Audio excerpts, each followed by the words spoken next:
नमस्कार प्रिय दर्शक बंधु मु चंद्रपाल आपण मानकु पुणी थरे आजिर जीवंत आहार कार्यक्रम को स्वागत जनाए। आसंतु आमाने प्रतिदिन परि आज मध्य पवित्र धर्मशास्त्र बाइबल फिलिपियो पुस्तक अध्याय 1 पदरु 9 पद पर्यंत पाठ करिबा। आजिर मुख्य प्रसंग होछि प्रभुଙ୍କ ठारे दृढ़ रुहंतु। आसंतु आमाने शास्त्रांश को मिलित भावरे पाठ करिबा।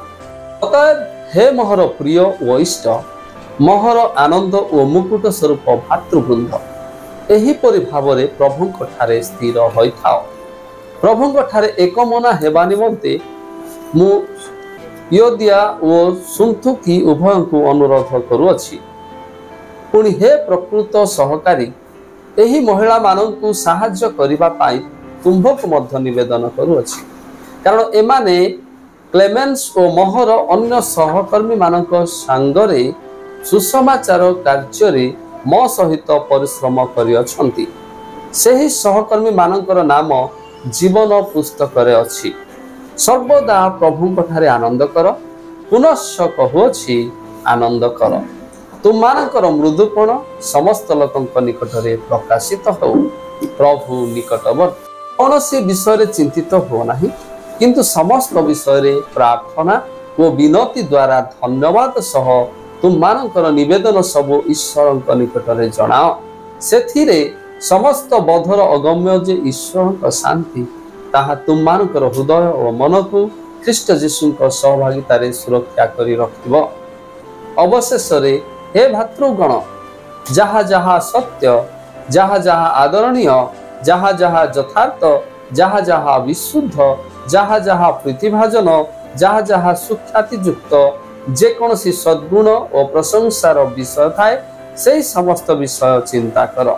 माने जे समस्त विषय मो ठारू शिखियछ, पाइयछ, शुणियछ और मो ठारे देखियछ से सब कर। सेथिरे शांतिदाता ईश्वर तुम्भ मानकर सहवर्ती हेबे। आसंतु प्रिय माने आमाने पठित शास्त्रांश को बुझिबा निमंते चेष्टा करिबा।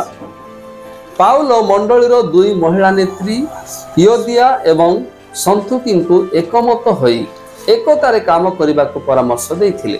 से तांकर जने साथी को सेमानकु पुनर्मिलन रे सहाय्य करने को मध्य कहिथिले।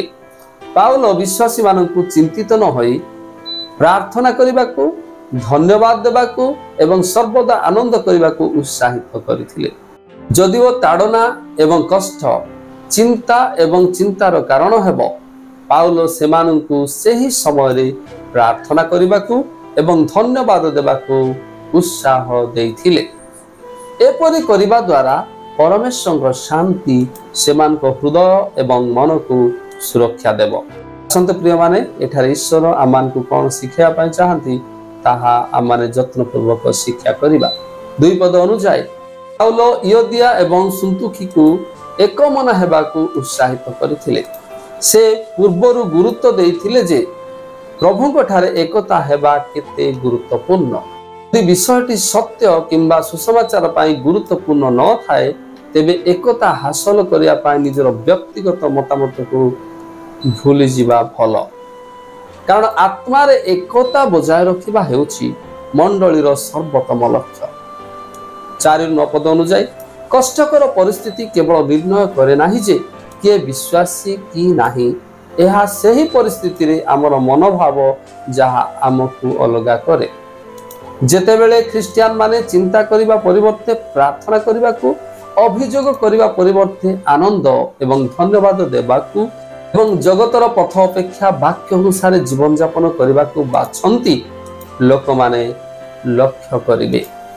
जेतेबेले आमको प्रार्थना करिबाकू एवं परमेश्वर वाक्य को कार्य रे लगाइबाकू आह्वान करा जायछि, सेतेबेले आमे चिंतित न हेबाकू मन रखिबा उचित। जेपरि शांतिर परमेश्वर आम हृदय को शांति एवं आनंद रे परिपूर्ण करिवे।